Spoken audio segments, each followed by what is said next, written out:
부처님 가르침에 정수를 담은 새송이꽃, 법화 삼부경, 묘법 연화경, 무량의경, 불설관 보현보살행 법경. 2019년 10월 8일 첫 방송을 시작한 행복나무에 핀 법화경 시즌1이 4년 동안의 묘법 연화경 강의를 마치고 시즌2 무량의경으로 새롭게 출발합니다.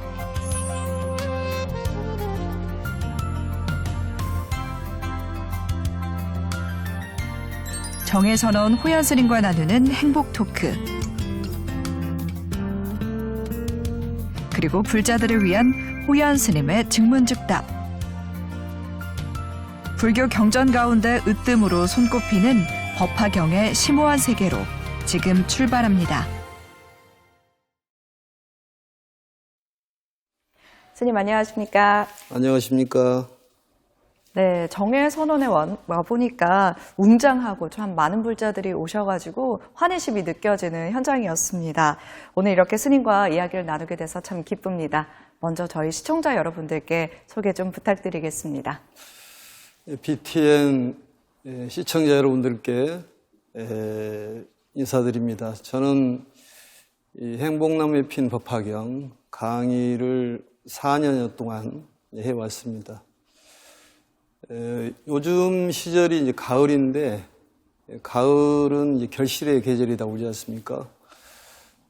행복나무에 핀 법화경이라는 이름을 참 잘 지었다 이런 생각이 드는데, 여러분들께서도 행복나무에 핀 법화경처럼 꽃을 피우고 또 가을에 수확을 걷듯이 아름다운 복덕의 지혜를 열매를 열어서 행복한 그런 가정을 꾸렸으면 좋겠다는 생각이 듭니다. 네. 정혜선원은 경전 공부와 또 수행, 봉사까지 두루두루 열심히 하는 도심 포교 도량으로 알고 있습니다. 스님께서 직접 소개와 또 자랑 한마디 해주시죠. 교리는 3천여 명 정도 배출했었고, 또 저희 정혜선원은 복지포교, 또 교육포교, 또 조직, 또 미디어 포교를 주창하는 그런 절인데요. 아무튼 무료급식을 한 20여 년 동안 했었고, 또 교리 공부를 지금 80여 기수가 나가서 전체적으로 봉사활동이라든지 여러 군데 수행 포교하고 있습니다. 네. 스님께서는 최근 묘법연화경 강의를 모두 마치셨습니다. 행복나무에 핀 법화경이 2019년 10월 8일에 첫 방송을 시작해서 장장 4년 동안 이 강의를 하셨는데요. 끝내신 소감 어떠신가요? 원래 이제 촬영 방송은 9월 29일 날 됐었고, 또 2023년 9월 24일 날 최종회로 했었습니다. 4년여 동안에 사실은 저도 강의도 중요하지만은 그 강의를 듣고 또 여러 전화도 받고 또 감흥을 입으셨다는 분들도 많이 계셔서 참으로 뜻깊고 또 부처님 말씀을 전할 수 있다는 것에 대단히 감사하고 기쁘게 생각을 합니다. 또 많은 분들이 스님의 강의를 듣고 감사하다는 뜻을 전해왔기 때문에 또 그런 걸 느끼셨군요. 그렇죠. 이제 뭐 이 세상은 혼자 살 수가 없으니까 서로 이제 의지하고 또 관계를 맺어가기 때문에 역시 부처님도 혼자 계셔서는 안 되고 중생이기 때문에 부처가 있듯이 역시 부처님의 가르침인 법화경도 역시 중생을 행복하게 하는 그 길의 인도자라고 볼 수가 있습니다. 그래서 시청자 여러분들께 특히 감사드리고 특히 정혜선원 불자님이라든지 또 도봉사에 계신 신도분도 많이 계시는데 그분들께도 감사드립니다. 네. 스님께서 첫 강의에서 법화 삼부경에 대해서 말씀을 해주셨는데요. 묘법연화경, 무량의경, 불설관 보현보살행 법경, 이 세 경전에 어떤 연관성이 있는지, 그리고 또 법화 삼부경이라 불리게 된 이유, 이 부분에 대해서도 궁금합니다. 이제 삼부경이라는 것은 이제 세 가지로 나눈 이제 부처님 말씀이라는 뜻이고요. 네. 이제 무량의경과 무량 삼품, 그다음에 묘법연화경 28품, 그다음에 관보현보살 행법경 1품에서 총 32품으로 구성이 되어 있습니다. 이제 무량의경을 개경이라고 얘기를 하고, 네.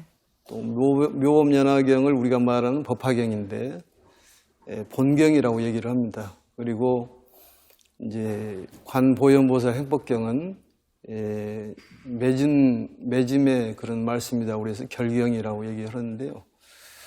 이제 제일 중요한 경전의 말씀은 이제 묘법연화경입니다. 우리가 말하는 법화경인데 이 법화경의 가르침은 부처님께서 설법한 49년여 설법 동안에 이제 화엄, 또 아함, 방등, 반야, 또 이제 법화 열반 이렇게 설으셨는데 이 모든 경전을 이제 통일시키는 그러한 말씀이 법화경입니다. 이 법화경의 가르침은 우주의 실상을 꿰뚫어 보고 또 거기에 따르는 실천을 하는 그러한 가르침인데 그 가르침을 알기 위해서는 이제 그 믿음이라는 게 필요한데요. 그래서 무량의경이라는 것은 모든 가르침의 기초가 되는 그런 가르침이기 때문에 무량의경이 중요하고 또 무량의경을 배워서 또 우리가 실천할 수 있는 우주 삼라만상의 이 실상을 또 실천적으로 활동할 수 있는 그런 마음을 갖도록 하는 그런 계기가 되기 때문에 무량이 중요합니다. 그리고 이제 관보현보살 행법경은 이제 보현경이라 하기도 하고 또 참회경이라고 얘기를 하는데 우리가 부처님 말씀을 전하려면은 이 장애가 없어야 됩니다. 그런데 우리가 말하는 업에 장애가 있으면은 힘이 들기 때문에 이 업장을 소멸해서 더욱더 부처님 말씀을 전할 수 있도록 하기 위해서 이제 참회에 대한 그 가르침이 관보현보살 행법경이라고 볼 수가 있습니다. 네, 우리 불자들이 참 좋아하고 자주 수지 독송하는 관세음보살 보문품도 법화경의 한 품인 거죠.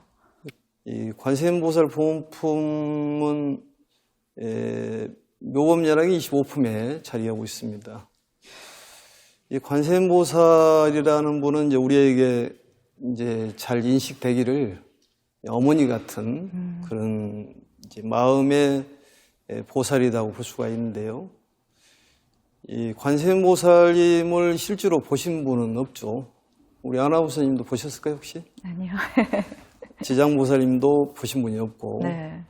석가모니 부처님은 이제 보신 분이 있고, 그래서 이 육신으로 나타난 부처님 보살을 육신불보살, 또 화신불보살 이렇게 얘기하고 형태가 없이 가르침을 주시는 불보살님을 법신불보살이라고 얘기를 합니다. 관세음보살님은 이제 법신보살이고 주로 계시는 곳이 서방정토에서 아미타불을 보좌하시고 계신 분이기 때문에 이 서방정토를 인도하는 분이죠. 그래서 이 관세음보살이라는 분은 어머니 같은 분인데 이제 제 개인적으로 생각이 이 법화경이 이 세상에 출현하게 된 목적이 이 세상을 살리고 중생을 살리는 그 목적이 있는데 이 관세음보살님처럼 어머니 같은 마음을 가지면 이 세상은 정말로 행복해지겠다. 어머니가 친자식을 사랑하는 그런 마음보다도 모든 중생을 사랑하는 그런 마음을 가진다면은 이 세상이 정말 평화롭지 않을까. 전쟁도 없는 그런 다툼이 없는 그런 이 시대가 열리지 않을까. 그래서 관세음보살이라는 분은 정말 필요한 이 시대의 법신 보살이라고 볼 수가 있고요. 또 특히 이제 일목요연하게 말씀드린다면은 너무 잘 알고 있는 그런 내용이지만 우리가 정근할 때 나무 보문시연 그 다음에 원려 공심 대자 대비 구고운한 관세음보살이 되어 있는데 이 보문시언이라는 것은 이 형태를 갖고 있지 않기 때문에 이 필요에 따라서 어떠한 모습으로 나타날 수가 있다는 얘기입니다. 때에 따라서는 이 부처님으로 나타날 수도 있고 때에 따라서는 이 나찰이라든지 또 뭐 천신이라든지 또 악한 사람으로 나타날 수가 있다. 그 사람을 제도하기 위해서 이 편안함을 주고 행복함을 주기 위해서는 여러 가지 모습으로 나타날 수가 있다. 그와 같이 우리가 이 어려운 사람들이 있으면 거기에 나타나서 구제하는 그런 보살이 관세음보살이고, 이제 올력홍심이라는 것은 올력이 필요하다 그런 얘기입니다. 누구든지 이제 올력을 가져야 되는데, 그러니까 관세음보살님은 이제 올력을 갖고 있는 올력보살인데, 그 보살님처럼 우리도 역시 매일 관세음보살을 부르면은 그 마음속에 있는 관세음보살을 깨울 수가 있다 그런 얘기입니다. 내가 관세음보살이 되면은 결국은 내 갈 곳은 서방정토 극락세계에 갈 수 있기 때문에 이 관세음보살 봉품 내용은 관세음보살에게 의지하는 것도 중요하지만은 내가 관세음보살이 되는 그러한 수행이라고 볼 수가 있습니다. 네. 그래서 보문시언 올려공심 대자대비. 대자대비라는 것은, 대자라는 것은 우리가 잘 알고 있듯이 열악이라고 그래서 즐거움을 주는 거고, 대비라는 것은 발골하기 위해서 괴로움을 빼주는, 내 괴로움도 해결해야 되겠지만은 상대의 괴로움도 해결해야지만 결국은 나도 행복해진다는 그러한 가르침입니다. 그래서 대자대비 구고고난, 고난을 구제해주는 보살인데 내 고난도 구제를 하고 상대의 고난도 구제하고, 그래야지만 세상이 이 관세음보살 세계 정말 행복한 그런 세계가 될 걸로 생각을 합니다. 이 관세음보살에 대한 얘기는 참으로 오랫동안 해도 다 하지 못할 거라고 생각이 듭니다. 이제 너무나 잘 알고 있는 내용이지만은 항상 관세음보살을 자나깨나 부르다 보면은 본인 마음속에 있는 진정한 관세음보살을 깨운다면은 나도 행복하고 세상도 행복한 그런 세상이 될 걸로 생각을 합니다. 네. 또 우리가 흔히 알고 있는 불교의 비유들이 많이 법화경에서 나온 내용이라고 하더라고요. 법화경 비유가 많은 이유 뭔가요? 이제 비유를 들은 것은 이제 뭐 어른 얘들한테 말을 할 때 네. 직접 얘기하면 잘 못 알아듣지 않습니까? 네. 그러니까 이제 비유를 들어가지고 뭐 예화를 든다든지 이렇게 해서 말을 하면은 잘 알아먹죠. 네. 그러듯이 부처님께서도 이제 가르침을 주시는데 이제 세 가지 방법을 씁니다. 그걸 삼주설법이라고 그러는데요. 한 가지는 이제 직설적으로 얘기하는 법설주가 있고, 이제 법설주를 해도 못 알아들으면은 이제 비유를 들어가지고 얘기를 합니다. 비유를 들어도 못 알아먹으면은 이제 인연주라고 해서 인연에 대한 설명을 해서 알아먹을 수 있도록 이렇게 말씀하는 것인데, 그래서 이제 그 중생의 근기에 따라서 그 중생을 제도하는 의미로 비유가 많이 들어 있습니다. 특히 이제 법화경에서 중요한 비유를 칠비라고 그러는데요. 네. 칠비유라고 그러는데 7가지 비유가 대단히 우리에게 의미를 주는 그런 가르침이고, 또 사회자님 김미진 아나운서님도 혹시 기회가 주어지면은 네. 칠비에 대해서 좀 보시면 좋을 것 같고, 특히 이제 칠비의 가르침이 훌륭하기 때문에 이제 글로 표현한 것보다는 그림으로 한번 표현했으면 좋겠다. 그래서 저희 옥상에 지금 그림을 그리고 있습니다. 아주 훌륭한 그 화공이 오셔가지고 네. 그림을 그리고 있는데 나중에 다 그리지 못해서 한번 보시면 좋을 것 같고, 전국에 있는 이제 불자님께서도 정해소는 오셔가지고 칠비 그 7가지 비유를 그림으로 보시면은 상당히 감동적일 거라고 생각을 합니다. 그림으로 표현하는 이유는 좀 더 직관적으로 빨리 알아들을 그렇죠. 수 있게 또 이해할 수 있게 하기 위함이신 거죠. 말보다는 그림이 더 네. 확 들어올 것 같아요. 네. 그래서 네, 스님 그러면 법화 7배 중에서 한두 가지 이야기만 좀 해주실 수 있을까요? 이제 법화의 7가지 비유는 대단히 중요하고 네. 다른 건 다 까먹어도 그건 기억을 해야 돼요. 네. 그런 내용인데요. 첫째가 이제 그 비유품에 나와 있는 3개 화택의 비유가 있습니다. 그러니까 우리들의 삶, 또 우리들의 이제 생활을 비유를 들어가고 설명한 것인데요.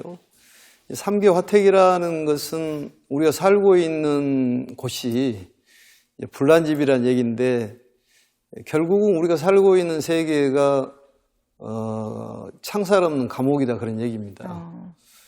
왜냐하면 매일 고통도 느끼고 힘들고 그러지 않습니까? 아나운서님은 힘들 때 없습니까? 있죠. 그러니까 네. 나도 힘들어요. 또 다 힘듭니다. 네. 근데 힘든 이 세상을 어떻게 벗어날 수 있을까? 네. 이제 거기에 대한 가르침이 이제 부처님의 최고의 가르침인 법화경인데 우리가 불난집에 살고 있다는 얘기입니다. 불난집이라는 건 결국은 번뇌 속에서 살아간다 그런 얘기죠.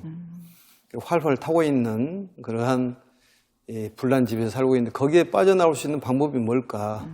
부처님께서 이제 비유를 들어 설명한 내용입니다.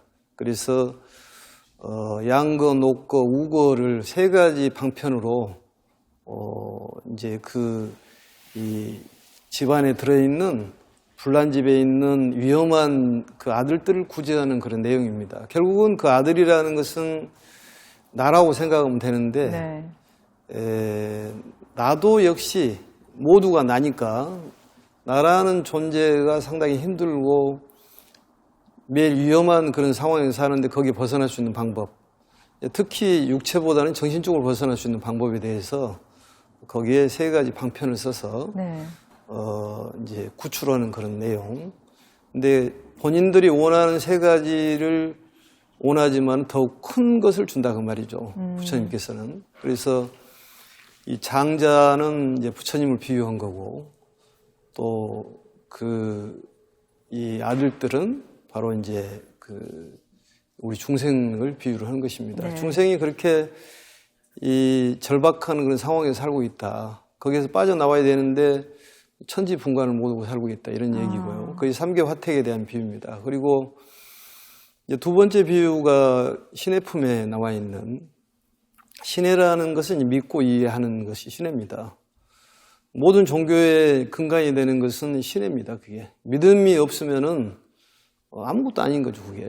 그래서 믿음을 얘기할 때 그 계란이라는 것이 액체로 되어 있지만 그 어미닭이 품으면은 거기서 이 부리가 나오고 다리가 나오고 또 날개가 나와서 날아갈 수 있듯이 믿음이라는 건 그만큼 중요하다 그런 얘기입니다. 또 특히 이제 믿음에 대한 중요성을 강조하는 내용이 이제 무량의경이 그 기초를 갖고 있는 것이죠. 왜냐하면은 이 황당무계한 얘기들이 많이 나옵니다. 법화경에서는 예를 들어서 경보탑품에서 보면은 이제 공중설법이 나오는데요. 이 탑이 공중에 떠 있다면 이해가 되겠습니까? 이해가 잘 안 되죠. 그런데 거기에 다보 부처님 계시고 다보 부처님을 만나 뵈러 석가모니 부처님께서 이제 공중으로 올라가시고 모든 대중들을 공중으로 이렇게 재림하게 만드시는데 그런 내용들을 어떻게 이해를 할 수가 있겠냐고 말이죠. 그리고 이제 종지용출품에 보면은 많은 대중들이 이 땅에서 솟아 나옵니다. 종지용출이란 말은 이제 땅으로부터 솟아 나오는데 그 수많은 이 보살들이 땅으로 솟아 나오는 그러한 희한한 일이 벌어진다면은 사람들이 믿기 어렵다 그 말이죠. 그래서 말씀을 이렇게 비유를 들어서 말씀하시기를 이 25살 먹은 젊은 머리가 검고 이 젊은 사람이 100살 먹은 노인에게 말하기를 내 아들이다 얘기를 하고 100살 먹은 노인은 25살 먹은 젊은 사람한테 아버지라고 한다면 이해가 되겠냐고 말이죠. 그런듯이 이 법화경에 이제 바로 그렇게 들어가면은 이것도 역시 비유죠. 이해를 못하기 때문에 무량의경에서 그런 설법의 기초를 닦아가지고 믿음을 갖게 하는 그런 내용이 있듯이 이제 믿음이 있어야지만이 모든 걸 이룰 수가 있다. 그래서 궁자라는 것은 이제 믿음이 없는 이 가난한 아들을 뜻하고 또 그 아버지는 이제 큰 부자인데 이 부자는 결국은 이제 부처님이고 그래서 아버지가 50여 년 동안을 찾으러 다녔는데 이 가난한 그 아들을 찾기 위해서 그래서 어느 날 그 가난한 이 아들을 만나가지고 그 아들을 데리고 와서 똥 치는 것부터 쭉 시켜서 모든 재산을 넘겨주는 그런 내용인데 결국 우리도 역시 마찬가지로 우리 마음 속에 이제 불성계연이라는 이 불성이라는 것이 있는데 그 불성을 나타내기 위해서 그만큼 이 부처님께서 우리에게 애를 쓰고 있다. 이제 그런 비유 내용이고요. 특히 이제 약초유품이라는 품이 있습니다. 운우약초의 비유라고 그러는데 약초라는 것은 우리에게 굉장히 희망을 주는 그런 비유예요.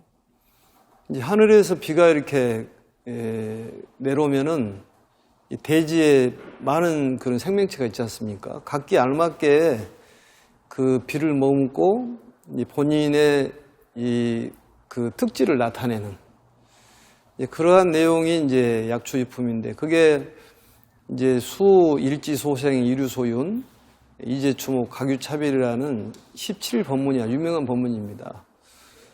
그러니까 사람들마다 약초 아닌 것이 없다. 풀마다 약초가 다 있듯이 전부 특징이 있다. 그런 얘기입니다.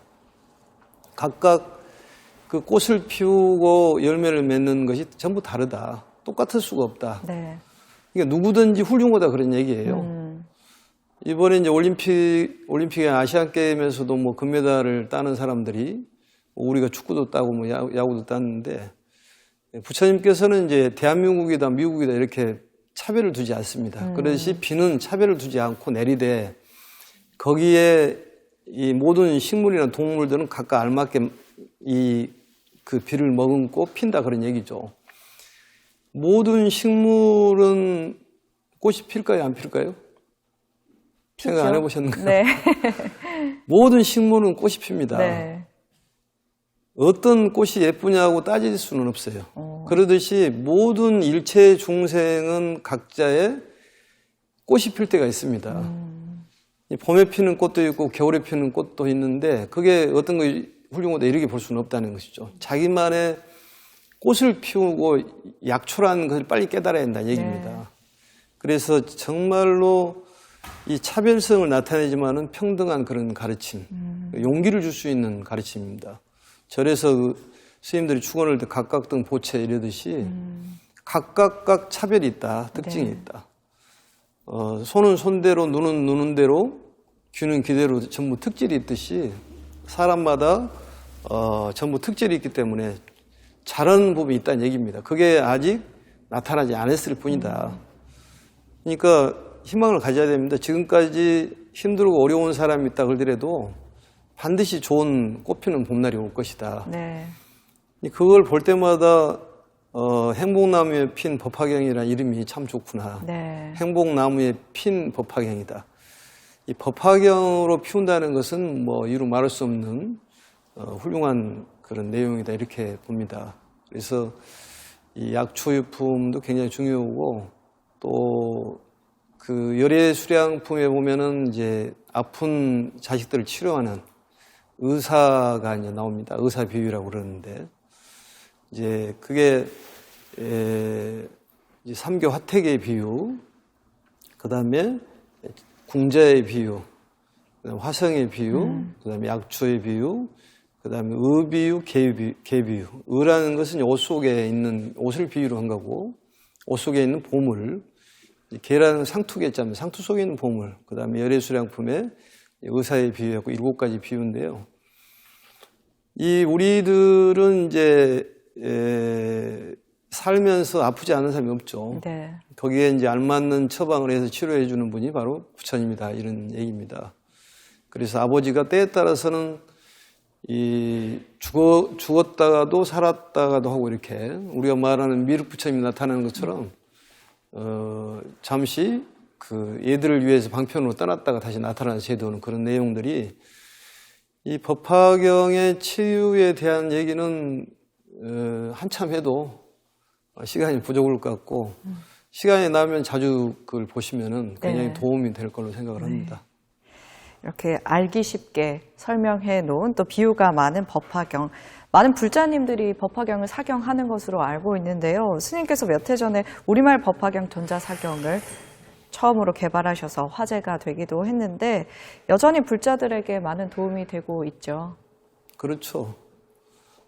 그 전자사경은 뭐 특허까지 낼 필요 없었지만 네. 특허까지 나와 있는 상태고 네. 또 그동안에 그걸 만들어내면서 예를 많이 쓰였습니다. 특히 이제 젊은 사람들을 포교하는데 이 펜으로 쓰다 보니까 글자가 잘 안 써진다. 그래서 오드로 치는 것이 편하겠다. 그래가지고 USB로 해서 할 수도 있고 또 독송도 할 수도 있고 아주 편리하게 나와 있습니다. 그래서 앞으로 많이 보급을 해서 많은 사람들이 이 법화경을 좀 많이 마음속에 담았으면 좋겠다는 생각이 듭니다. 네. 법화 3부경의 중심이 되는 법화경의 뒤를 이어서 또 어떤 강의를 해주실지가 많이 기대가 되는데요. 어떤 경전 준비하고 계시나요? 근데 이제 법화경을 먼저 하고 이제 무량의경하고 이제 관보현보살 행법경 이렇게 할 예정인데요. 이 법화경이 이제 묘법연화경은 법화경을 오기 때문에 그동안에 많은 불자들이 법화경을 접은 지가 오래돼서 네. 법화경을 그냥 들어가야 되겠다 이렇게 했는데 주변에서 무량의경을 좀 해줬으면 좋겠다. 그래서 무량의경을 지금 하기로 했습니다. 네. 무량의경의 그 내용은 이제 3품으로 되어 있습니다. 네. 첫 번째는 이제 덕행품. 그러니까 불보살님들의 성품이 어떤 성품을 가지고 있을까? 내가 보살님처럼 이렇게 행동하고 말하고 생각하려면은 그 보살님들이 어떤 생각과 말함과 행동이 있을까? 이런 생각을 해보잖아요. 네. 그 사람을 닮아가기 위해서. 네.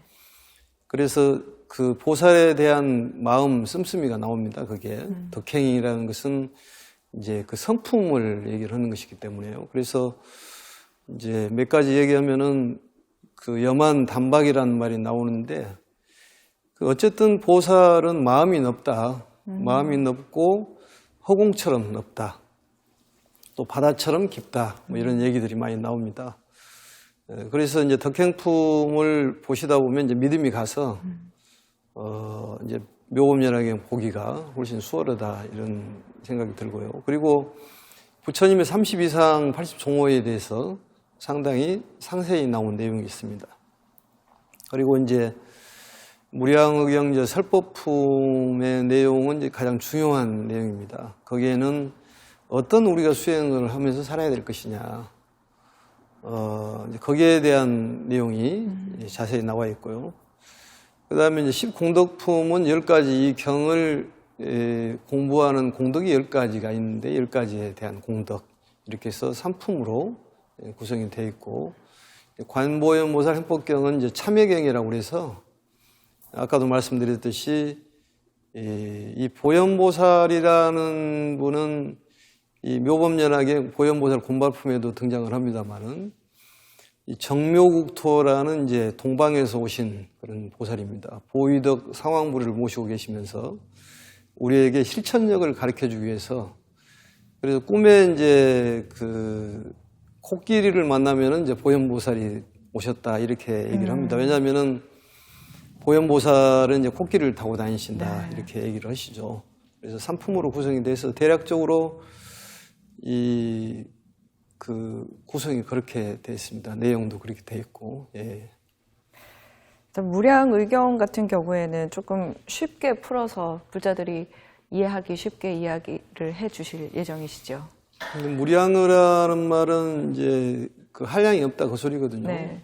그래서 우리가 육안으로 보는 것도 여기 서울에서 보는 것도 있고 뭐 미국에서 보는 것도 있고 봐도 끝이 없지 않습니까? 네. 그러듯이 한량이 없고 결국 이제 실상이 한량이 없고 또 관계되는 그런 그 가르침도 한량이 없다. 네. 이런 내용입니다. 그리고 무량의처 삼매 드셔서 거기에서 깨어나셔가지고 이제 그 법화경을 설하십니다. 그러니까 두 가지로 보기 어렵고 이제 하나로 이렇게 연결되는 그런 거라고 보시면 될 것 같습니다. 네, 이번 강의도 많이 기대하도록 하겠습니다. 오늘 이 자리에 많은 정예선원 불자님들이 함께 해주고 계시는데요. 지난 4년 동안 스님의 행복나무에 핀 법화경 방송을 보면서 느낀 점, 그리고 궁금했던 점들에 대해서 질문을 받아보도록 하겠습니다. 편하게 질문해 주시면 되는데요. 먼저 질문이 있으신 분은 손을 들고 말씀해 주시면 감사하겠습니다. 스님, 요즘에 주변을 보면 특히 49제나 제사 등으로 인해서 가족 간의 종교적인 차이로 다툼이 참 많은 것 같습니다. 불자로서 어떻게 해야 지혜로운지 스님의 고견을 듣고 싶습니다. 스님 지혜보다는 부처님의 지혜의 말씀을 빌어보신다면은 종교적인 통합이 이루어져야 한다고 생각을 합니다. 경전에 보면 이제 묘장음 본사품에 보시면 묘장음왕 본사품에 아버지는 그 외도고 어머니는 이제 정덕 부인이라는 분이 있고 두 아들이 정장과 정한이라는 분이 있지 않습니까? 아버지는 이제 묘장음왕이고, 근데 아버지를 결국은 이제 집안의 가장이기 때문에 아버지가 모든 걸 틀어버리면 다 안 될 것 아니겠습니까? 그래서 아버지를 이제 교화하기 위해서, 전법을 하기 위해서 엄마하고 또 아들들이 힘을 써서 이제 교화하는 그런 내용이 나오지 않습니까? 그래서 그 아들들이 신통을 보이는 내용이 나옵니다. 그 얘기는 무슨 얘기냐면은 그 아버지를 제도하기 위해서는 어떤 정신적인 변화, 양보하고 배려하는 그러한 마음이 있어야지만 아버지의 마음을 이렇게 바꿀 수가 있기 때문에 우선적으로 가정의 종교적인 통합을 이루려면은 나부터 양보하고 이해하고 겸손하고 정말 관세음보살님 같은 마음, 이 세상이 관세음보살님 같은 마음을 가진다면 어머니 같은 마음이기 때문에 이 세상 정말로 평화롭겠죠. 그래서 1차적으로 가정에서부터 극락을 만들려면은 이 종교적인 통합이 필요하고, 종교적인 통합을 위해서는 부단히 노력을 해야 되지 않을까. 법화경을 열심히 수행하면 가능하지 않을까 생각이 듭니다. 네, 또 질문 있으신 분 있으실까요? 네. 스님, 4년이라는 짧지 않은 시간 동안 법화경 강의를 해오시면서 많은 불자님들과 소통이 있으셨을 텐데요. 특별히 기억에 남는 사연이 있으시면 말씀해 주세요. 법화경으로 인해 가지고 그 감흥을 입으신 분들은 참 많습니다. 뭐 이루 헤아릴 수가 없는데, 이제 감흥이라는 것은 이제 가피하고 같은 말입니다만은 꿈속에서 이제 가피를 입으면은 몽중가피라고 하고 또 현증가피, 명운가피라는 것이 있고 이 비밀가피라는 게 있습니다. 비밀가피는 처음 들어보셨겠지만은 우리가 정예선원까지 올 때까지 아무 일도 없이 무탈하게 오는 것은 부처님의 비밀스러운 가피가 있어서 온다는 얘기입니다. 우리는 그것을 쉽게 생각하는데 사실은 매일 가피를 입고 있는 것이죠. 그래서 이제 그 가피담은 여러 가지를 많이 들었었는데, 이제 특별히 요 근래에 며칠 전에 정예선원에서 오셔가지고 얘기한 그런 분이 계십니다. 그분이 이제 창원에 사시는데, 그 거사님하고 아드님하고 같이 오셨습니다. 여기에 이제 가피담이 있긴 있는데, 그분이 49인가 길 겁니다. 그런데 시어머니하고 굉장히 이렇게 좋지 않은 그런 고부지간의 갈등으로 인해 가지고 음식을 못 드시는 그러한 것이 한 7년여 동안 됐답니다. 그게 목에서 안 넘어가는 그러한 그 정신적인 그런 압박이었는 것 같은데, 7년 동안에 이제 몸무게가 한 10kg 정도 빠져가지고 어린이 몸무게처럼 한 37kg 뭐 이 정도 굉장히 말랐죠. 그래서 7년 동안에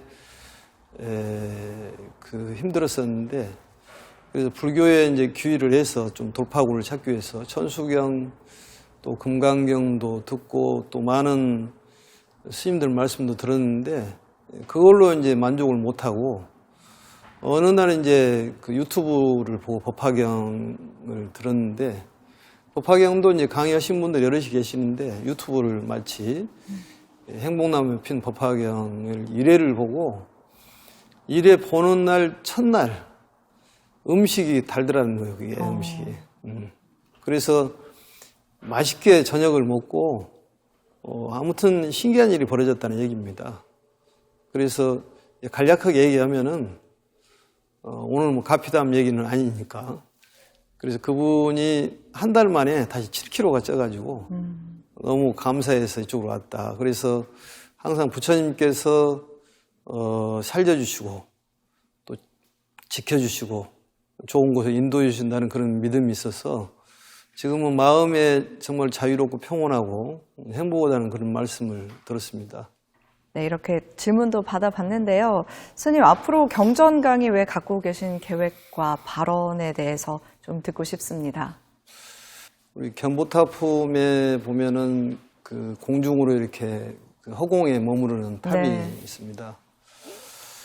그래서 그걸 한번 재현해보기 위해서 우리 그 사찰의 옥상에다가 다보탑을 이렇게 조성을 하고 있습니다. 네. 그래서 또 혹시 또 다보탑 조성하는데 뜻이 있으신 분들은 이렇게 불사에 동참하셔도 될 것 같은데 이제 다보탑은 이제 우리는 이제 칠보탑이라고 이렇게 명명을 합니다. 근데 사실은 이제 우리만의 다보탑, 우리만의 칠보 다보탑, 우리가 이제 생각하기를 불국사에 있는 다보탑을 생각하지만은 다보탑을 보신 분들은 없지 않습니까? 네. 그래서 우리 정해손원만의 다보탑을 조성을 할 예정이고요. 네. 또 그 주변에는 이제 그 변상도하고 이 7가지 비유를 쭉 주변에 이제 그래서 법화경을 설했던 이제 영축사는 아니지만 네. 비슷한 걸 재현해 보려고 생각하고 있습니다. 네, 이렇게 뭐 7가지 비유로 많은 불자들에게 쉬운 가르침을 주실 것으로 예상이 되는데요. 스님이 이제 불자들과 직접적으로 소통하는 기회도 좀 많이 늘리실 계획은 있으신지요? 예. 이제 부처님 가르침이 필요하다면은 네. 어디든지 가야 된다는 생각을 하고요. 또 이 가몽이나 가피 말씀을 들어보면은 이 우리 법사공덕품에 보면은 육군청정이란 말이 나오는데요. 네. 육군청정함으로써 이제 건강해질 수 있다는 얘기 아니겠습니까? 네. 몸이 건강해지면은 이제 또 마음도 건강해지고, 마음도 건강하면 몸도 건강해지고. 그래서 많은 어떤 전법을 할 수 있는 그런 계기가 됐으면 좋겠고, 여러분들도 역시 이 행복나무에 핀 법화경처럼 이 법화경을 많이 펴서 열매를 맺어서 가을에 수확을 걷듯이 잘 수확을 걷기를 바랍니다. 또한 이제 이 법화경이라는 것은 일목요연에 얘기하면은 이 행복이라는 걸 줄일 수가 있는데요. 네. 각 가정에 전부 약초라는 걸 깨닫고 행복한 가정을 만들 수 있도록 저도 일조를 해보려고 생각을 합니다. 그리고 법화경을 들은 공덕은 크기 때문에 네. 오늘 법화경에 대한 조금만 말씀을 들었어도 아마 극락에 가실 거고 이건 제 말씀이 아니라 경전에 나온 말씀입니다. 네. 그래서 법화경 들러 가자고 얘기만 해도 극락을 가는 거고 자리를 양보하면은 제석천이 범천왕이 앉는다는 얘기는 좋은 자리를 가질 수가 있다. 마음의 자리를 가질 수가 있다. 이런 얘기고 또 사람을 데리고 와서 법화경을 들은다면은 역시 다란이 보살이 된다. 이런 얘기도 있는데 아무튼 법화경의 공덕은 무한하기 때문에 네. 한량이었기 때문에 여러분들께서도 많이 전법 교화하고 또 내가 살아있는 목적이 뭘까? 오래 살아서 중요한 것이 아니라 잘 살아야 되지 않습니까? 네, 맞습니다. 그래서 법화경을 공부하는 수행자들은 정말 행복은 잘 살 걸로 생각을 하고 또 특히 뭐 아프신 분들도 많은데 제 바람은 아프신 분들도 즉시 나았으면 좋겠고 네. 또 뭐 금전이 필요하면 좀 적절하니 금전도 좀 생기고 인연관계도 잘 맺어져서 원만원이 좀 됐으면 좋겠다는 생각이 네. 듭니다. 특히 이제 우리 김미진 아나운서님도 네. 잘 되셨으면 네, 좋겠습니다. 저도 잘 될 거라고 행복하게 생각합니다. 잘 지내도록 하겠습니다. 네. 스님께서 방금 이제 법화경을 강의로 듣거나 조금이라도 공부를 하면은 극락에 갈 수 있다라고 말씀을 해주셨는데요. 마지막으로 우리 시청자들을 위해서 지금 여기 계시는 분들을 또 위해서 행복하게 사는 법, 또 극락에 갈 수 있는 방법에 대해서 아주 조금만 알려주신다면요. 법화경에 나온 말씀대로 해본다면은 네, 이제 오종수행이라는 게 나옵니다. 이제 오종수행은 사람이 아니라 그건 법신법사죠. 네. 오종수 수지 독송 해설 서사.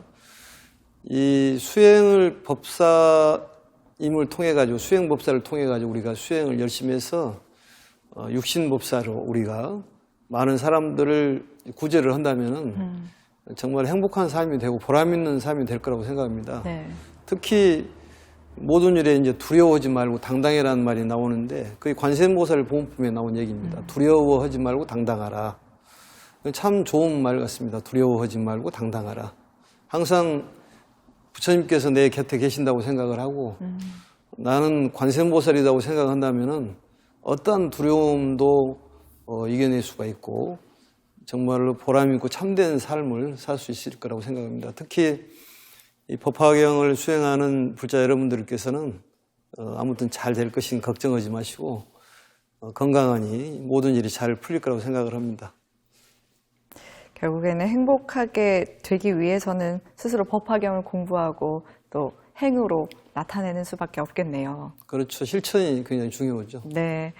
네, 오늘 스님 말씀 감사드립니다. 지금까지 정혜선원 호연 스님 모시고 행복한 이야기 진행했는데요. 우리의 불교 공부와 수행에 소중한 나침반이 되어줄 것이라 믿습니다. 오늘 좋은 말씀 들려주시는 호연 스님께 다시 한번 감사드리고요. 새롭게 시작할 무량의경 강의도 기대하도록 하겠습니다. 오늘 말씀 감사합니다. 감사합니다.